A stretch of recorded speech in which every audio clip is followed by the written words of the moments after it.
इस कहानी की शुरुआत में हमें वेनिस दिखाया जाता है, जहाँ एक ऑक्शन में काफी कीमती चीजों की नीलामी होनी होती है, जिस वजह से बारी बारी अमीर लोग मास्क पहनकर यहाँ पर बैठे हुए हैं। और यहीं पर हम कहानी के मेन कैरेक्टर को देखते हैं, जिसका नाम साइरस है।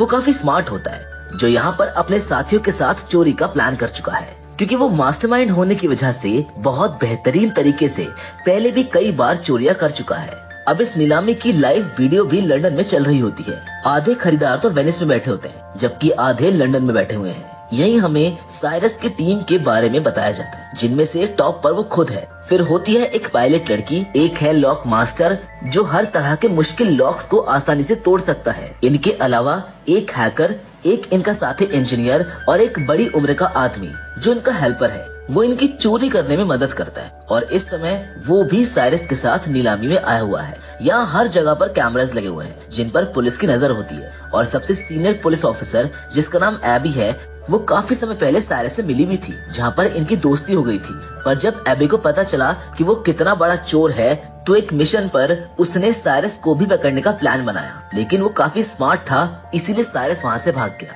लेकिन इस बार एबी अपनी टीम के साथ पूरी तरह से तैयार होती है, यानी कि साइरस जैसे ही चोरी करेगा वो उसको रंगे हाथों पकड़ लेंगे। जिसके बाद हम देखते हैं कि नीलामी अब शुरू हो गई है। सबसे पहले एक काफी महंगी पेंटिंग को लाया जाता है, जिसकी बोली 1 करोड़ की लगती है, मगर आखिर समय में वो 2 करोड़ की बिक जाती है। पर साइरस और उसके साथी, जो पहले से उस पेंटिंग को चुराने की फिराक में बैठे हुए थे, ये उस पेंटिंग को कस्टमर तक पहुंचने से पहले ही चोरी कर लेते हैं, जिसको उसी समय ब्लैक मार्केट में 2 करोड़ का बेच भी दिया जाता है। जिसके बाद बारी आती है सबसे खास चीज की, जो एक जबरदस्त क्रिएशन है। इसकी ओनर ने इस क्रिएशन को बहुत मेहनत से बनाया है, जिसका नाम NFT होता है। और क्योंकि इसको बनाने वाला क्रिएटर अपनी पहचान बताना नहीं चाहता था, इसलिए उसने चेहरे पर मास्क लगाया हुआ होता है। अब ये क्रिएशन NFT में तकरीबन 200 कैमरास लगे हुए हैं, जो वीडियो रिकॉर्ड करके बहुत अच्छी वीडियो एडिट कर देते हैं। अब इसकी नीलामी शुरू होती है, जिसके प्राइस बढ़ते ही रहते हैं। लेकिन तभी साइरस की टीम की हैकर यहाँ पर अपना काम करती है। वो एक बटन दबाती है और साथ में बोलती है लेफ्ट। ऐसा होते ही वहाँ की सारी लाइट्स बंद हो जाती है, धमाके होने लगते हैं, जिस वजह से हर तरफ अफरा तफरी मच जाती है। अब जहाँ अमीर लोग भागने का सोच रहे होते हैं, यहाँ साइरस अपना काम करता है, जबकि वो 2.5 करोड़ की बोली भी साइरस ने खुद नहीं लगाई होती है। इसीलिए वो अब NFT के क्रिएटर के पास आता है और उसको कहता है कि आप मेरे ठिकाने पर आ जाओ, जो एक शिप है। NFT भी वहीं पर लाई जाएगी और हम आपको पैसे भी वहीं पर दे देंगे। अब वो सारी चीजें ऊपर बैठी एबी देख रही होती है, इसीलिए वो साइरस को पकड़ने के लिए खुद भी जाती है और अपने साथियों को भी लगा देती है। पर साइरस और उसकी टीम जो यहाँ से भाग रहे थे, उनके पीछे पीछे एबी और उसकी टीम बढ़ जाती है। वो लोग पहले ऐसे ही भागते रहते हैं, जिसके बाद वो स्पीड बोट में बैठ जाते हैं, जहाँ पुलिस को चकमा देते हुए समुद्र के बीच में आ जाते हैं। इन्होंने बैरियर्स खड़े कर दिए थे, जिससे पुलिस इनके पीछे तक आ जाती है, लेकिन फिर भी ये लोग निकल जाते हैं। ये लोग अपने ठिकाने और शिप में पहुंच जाते हैं, जहाँ ये NFT के लेन देन के बाद खूब पार्टी करते हैं। एबी, जो अभी भी छानबीन कर रही होती है, वो नीलामी में आए लोगों की वीडियो को बड़ी गौर से देख रही थी। उसकी नजर साइरस के साथ ही हेल्पर पर जाती है, जो अभी भी वहीं पर होता है। इसीलिए ये लोग उस तक पहुंचकर उसको पकड़ लेते हैं। उधर पता चलता है कि इन चोरों ने जब NFT को चोरी किया था, तो ब्लैक मार्केट में उसकी कीमत बढ़ती गई, जिसे एक्टिवेट करने के लिए इन्हें उसके असली मालिक की जरूरत थी। इसीलिए ये उस क्रिएटर को उठा लाते हैं। आधा प्रॉफिट वो उसको दे देते हैं। इससे उन दोनों का फायदा होता है। उधर साइरस की टीम का हेल्पर एबी के साथ ही बैठा हुआ था और वो सभी सवालों के उल्टे सीधे जवाब दे रहा था। एबी कहती है कि मैं तुमको जेल में डाल दूंगी और सबके सामने तुम्हारी सच्चाई ले आऊंगी। अच्छा होगा कि तुम अपनी टीम के बारे में हमको सब कुछ सच बता दो।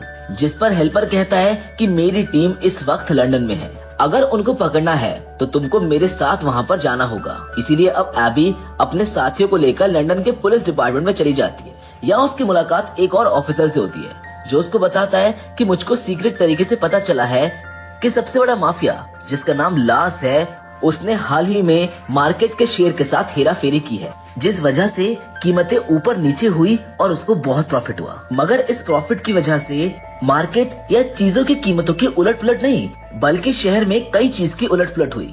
असल में लास ने डैम का पानी पूरे शहर में फैला दिया है, जिससे वहाँ पर बाढ़ आ गई है। इस वजह से घर डूब गए हैं, लोगों की जानें चली गई हैं। और अब लार्स बिल्कुल ऐसे ही एक दूसरे शहर के साथ भी करने वाला है, जिसमें लार्स के साथ साथ एक काफी बड़ा माफिया भी शामिल है।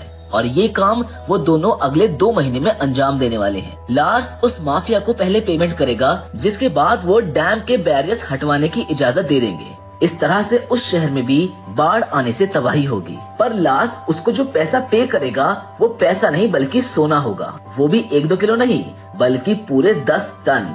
और अब उनकी इस डील को मुझको तोड़ना है और पेमेंट रुकवाने के लिए मुझको तुम्हारी जरूरत है। एबी कहती है कि मैं इसमें क्या मदद कर सकती हूँ, जिस पर वो ऑफिसर बताता है कि हमें एक ऐसे बंदे की तलाश है जो चोरों की तरह ही सोचकर चोरों को पकड़ सकता है। जाहिर है इस काम के लिए किसी मास्टरमाइंड चोर की जरूरत होगी, और वो कौन है तुम अच्छे से जानती हो। एबी समझ गई थी कि यहाँ पर ये ऑफिसर साइरस की बात कर रहा है, जिस पर एबी फौरन बोलती है कि नहीं सर, जैसा आप सोच रहे हैं वैसा कुछ नहीं हो सकता। आप चाहते हैं मैं साइरस के पास जाकर उससे मदद मांगू और वो हमारी मदद करने को तैयार हो जाएगा? ये नामुमकिन है। जिस पर ऑफिसर कहता है कि अगर साइरस और उसकी टीम ऐसा करने के लिए ना माने तो ना जाने कितने मासूम लोगों की जानें चली जाएंगी। तुम्हें कैसे भी करके उसको मनाना ही होगा ताकि हम लाश को रोक सके। जिसको सुनकर एबी अब मान जाती है और तुरंत पहुंच जाती है साइरस के पास। यहाँ पर दोनों एक दूसरे को ही दोष देने लगते हैं कि तुमने मुझको धोखा दिया है, मैंने तुमको नहीं दिया है। पर आखिर में बात खत्म करके साइरस उसके आने की वजह पूछता है, जिस पर एबी कहती है कि तुम्हें मेरे लिए एक चोरी करनी होगी, और उसे एबी वो सारी बात बता देती है जो उस ऑफिसर ने एबी को बताई थी। वो कहती है कि तुम्हें वो सारा सोना चोरी करना होगा। जिसके बाद साइरस ये सारी बात अपने साथियों को बताता है। उसके साथी चौंक जाते हैं, जिस पर साइरस कहता है कि मैं समझ सकता हूँ कि ये काम बहुत मुश्किल है, लेकिन ये करना भी बेहद जरूरी है, क्योंकि अगर वो अपने प्लान में कामयाब हो जाते हैं तो पूरा शहर बाढ़ में बह जाएगा, जिससे काफी मासूम जाने जाएंगी। लेकिन ये मिशन बहुत मुश्किल होने वाला था, क्योंकि इनको सोना प्लेन से चोरी करना था और प्लेन में लार्स के गुंडे भी मौजूद थे। इसलिए यहाँ पर साइरस और उसकी टीम अपने काम में लग जाते हैं कि वो कैसे अपने इस मिशन को अंजाम देंगे। यहाँ सबसे पहले हैकर बताती है कि अगर हम बिल्कुल वैसा ही दिखने वाला प्लेन बना लें तो चोरी करना आसान हो जाएगा। पर सवाल ये है कि वैसा प्लेन आएगा कहाँ से? इस पर साइरस कहता है कि नीलामी घर में मैं एक अमीर लड़की से मिला था जो प्लेन के लेन देन में काम करती है। उसके पास एक ऐसा प्लेन है जो थोड़ा बहुत उससे मिलता जुलता है, जिससे हम खुद चेंज करके वैसा बना सकते हैं। तो हो सकता है कि शायद वो हमको प्लेन दे दे।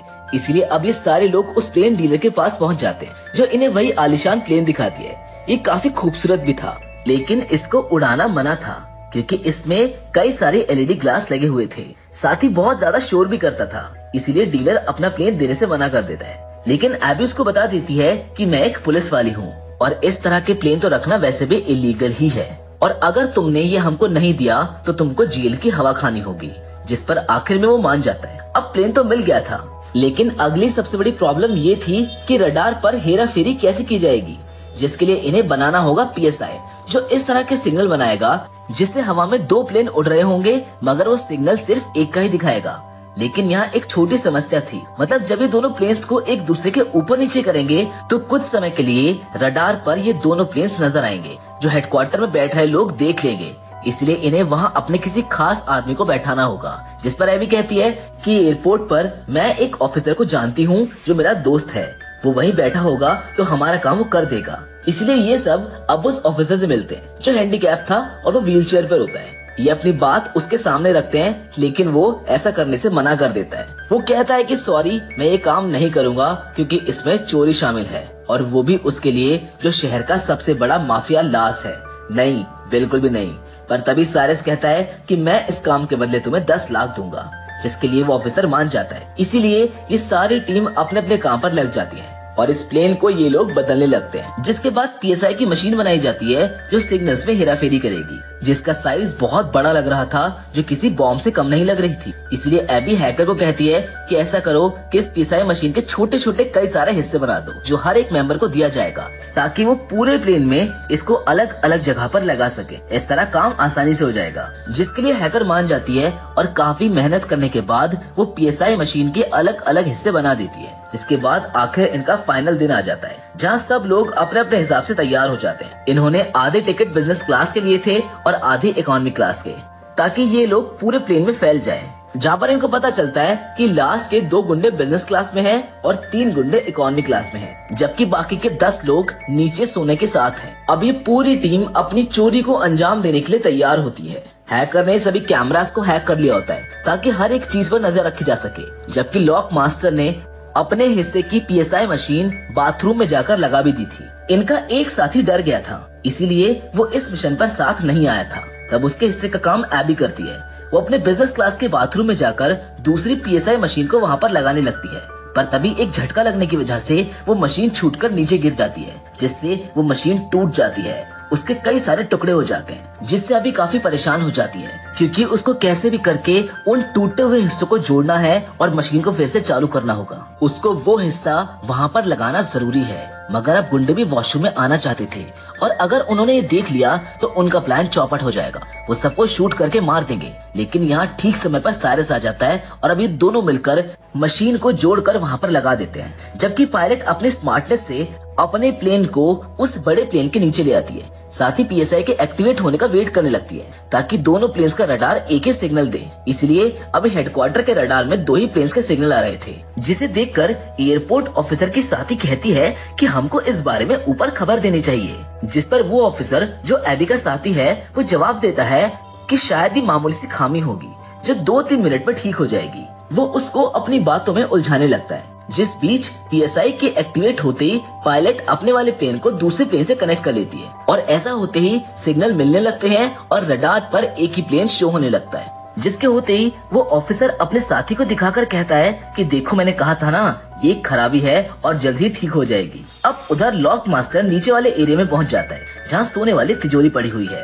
वो अपनी हाईटेक मशीन को तिजोरी पर लगा देता है और उसका लॉक तोड़ने की कोशिश करता है, पर इस बीच गुंडों को शक होने लगता है, इसलिए वो अपने सोने तक पहुंचने की कोशिश करने लगते हैं। अब इस बात की खबर साइरस को भी पता चल जाती है, इसलिए वो उनको रोकने की कोशिश करता है, जिससे अब उन सब चोरों की लाश के गुंडों से लड़ाई शुरू हो जाती है। इनकी जबरदस्त लड़ाई होने लगती है, वो भी चलते हुए प्लेन में, जिस वजह से झटका लगने की वजह से पायलट को लगता है कि प्लेन में कोई गड़बड़ है, इसलिए वो तुरंत हेडक्वार्टर में खबर देता है। तब एबी के साथी ऑफिसर उससे कहता है कि मौसम खराब है, इसलिए आपको पास के हवाई अड्डे पर प्लेन को उतारना होगा। उसकी बात मानकर पायलट प्लेन को उतारने लगता है, पर ये जगह प्लेन को लैंड कराने के लिए छोटी है, जिस वजह से उस पायलट को काफी मुश्किल होती है, लेकिन वो जैसे तैसे प्लेन को उस छोटे से हवाई अड्डे पर उतार लेता है। इसीलिए अब साइरस की पायलट साथी भी प्लेन को वहाँ पर लैंड करवा लेती है, पर इस बात का लास्ट को भी पता चल जाता है कि हमारा प्लेन हाईजैक हो गया है। जहाँ उसको लैंड करवाना था वहाँ होने के बजाय वो कहीं और ही लैंड हो गया है।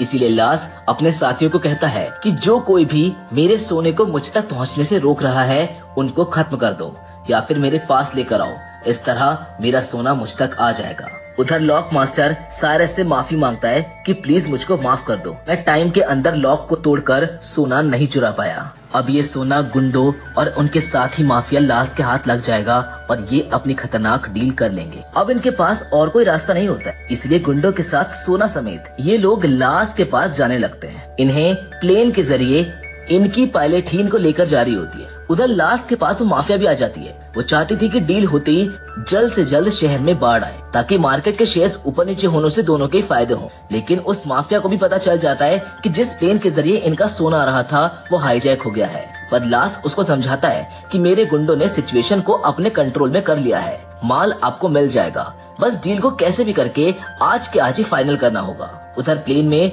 अभी भी लड़ाई हो रही होती है, जिस वजह से PSI के सारे हिस्से बर्बाद हो जाते हैं। ऐसा होने से अब हेडक्वार्टर के रडार में दोनों प्लेन्स दिखने लगते हैं। तब प्लेन को ट्रेस करके गवर्नमेंट अपने फाइटर जेट्स को प्लेन के पीछे भेज देती है और हमला करने के लिए कहती है। लेकिन यहाँ साइरस और पायलट अपना दिमाग लगाते हैं और ये प्लेन को उल्टा करके उसमें लिख देते हैं कि इसमें लोग हैं, इसलिए हम पर हमला ना किया जाए। इसीलिए फिलहाल वो फाइटर जेट्स उन पर हमला नहीं करते हैं, बल्कि वो उनका पीछा करने लगते हैं ताकि जब ये प्लेन लैंड हो तो पुलिस वाले आकर इन सभी को सेव कर सके या फिर इस सिचुएशन को हैंडल कर सके। जिसके बाद अब ये प्लेन लैंड होता है लास के महल के ग्राउंड में, जो उसके घर के ग्राउंड को बर्बाद कर देता है। और सिर्फ यही नहीं, बल्कि ये उसके घर की सिक्योरिटी वॉल को तोड़कर अंदर घुस जाते हैं और ऐसा होते ही सारा सोना भी निकलकर नीचे गिर जाता है। ये देखकर माफिया लास को कहती है कि अब तो मैं सारा सोना भी ले जाऊंगी, साथ ही हमारी डील भी कैंसिल है, जो कहकर वो वहाँ से जाने लगती है। पर लार्स जिसको गुस्सा आ गया था वो उसको शूट करके मार डालता है। तभी वहाँ पर पुलिस भी आ जाती है जो इनका पीछा कर रही थी। वो इन्हें चारों ओर से घेर लेती है। पुलिस जैसे ही लार्स को पकड़ने लगती है वो कहता है कि ये मेरा अपना घर है और ये सब चोर हैं जो उस माफिया औरत के साथ डील करने आए थे। असली गुनहगार ये सब हैं। इन्होंने ही माफिया को मारा था, तो आप इनको पकड़ें और मेरे घर को जल्द से जल्द खाली कर दें। पर यहाँ साइरस अपना दिमाग लगाता है, जो प्लेन के एलईडी ग्लास और एनएफटी क्रिएशन के रिकॉर्डिंग से पुलिस को ये दिखा देता है कि असली गुनहगार लार्स ही है। इसने ही औरत माफिया से सोने की डील की थी। पूरे शहर को बर्बाद करने की प्लानिंग भी इसी की थी। इसलिए लार्स को पुलिस गिरफ्तार कर लेती है। इस मिशन में एबी और लंदन का ऑफिसर भी शामिल थे, जिनका मकसद है इस डील को रोकना। तो इसमें कामयाब होने की वजह से वो सारा सोना पुलिस अपने साथ ले जाती है। मतलब इतने मुश्किल हालात का सामना करने के बाद भी इन चोरों के हाथ में कुछ नहीं लगता है। लेकिन फिर भी एबी साइरस की टीम का हिस्सा बन जाती है। यहाँ एबी जब बच्ची थी तो उसे एक पेंटिंग काफी पसंद आ गई थी, जो अब साइरस उसको गिफ्ट करने का सोचता है, ताकि एबी उससे इम्प्रेस हो जाए और ये लोग फिर से एक हो जाए। और अब यहाँ पर सबसे बड़ी बात सामने आती है। असल में लॉक मास्टर ने तिजोरी को तोड़कर सारा सोना पहले ही वहाँ से निकाल लिया था। वहाँ असली सोने की बजाय नकली सोना रख दिया गया था और इस तरह से नाटक किया जैसे वो तिजोरी तोड़ ही ना पाया हो। यानी कि जो सोना पुलिस के हाथ लगा था, दरअसल में वो सोना नकली था, जबकि असली गोल्ड तो उसी समय आसमान से ही गायब कर दिया गया था और ये लोग उसे अपने ठिकाने पर भिजवा भी चुके थे। यानी कि ये चोर एक बार फिर अपने मास्टरमाइंड की वजह से इतने बड़े सोने की चोरी को अंजाम दे चुके थे। जिसके बाद ये सब लोग अपना सोना लेने के लिए जाते हैं, जहाँ पर ये एक दूसरे से गले लगते हैं। इनकी खुशी का कोई ठिकाना नहीं होता है। ये अपनी जिंदगी के नए सफर पर और एडवेंचर करने के लिए तैयार हो जाते हैं, जिसके साथ ये कहानी यहीं पर खत्म हो जाती है। तो दोस्तों, मैं उम्मीद करता हूँ कि लिफ्ट की ये कहानी आपको पसंद आई होगी।